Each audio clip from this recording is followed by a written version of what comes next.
ceritane wong seneng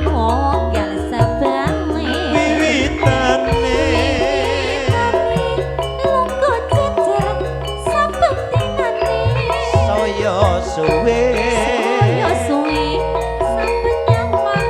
hanya kelatangane banjur ngomong banjur ngomong mas aku tresno sliramu ceritane wong seneng mong gak sabane wiwitane lungguh cecek saben dinane saya suwe saben nyaman nyekel tangane banjur ngomong mas aku tresno kowe kembang mango gawe atiku loro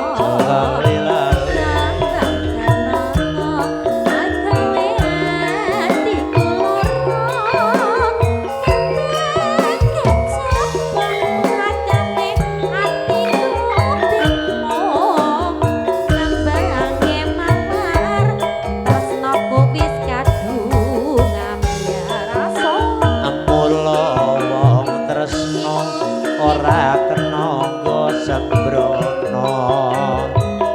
ora beci kanggone para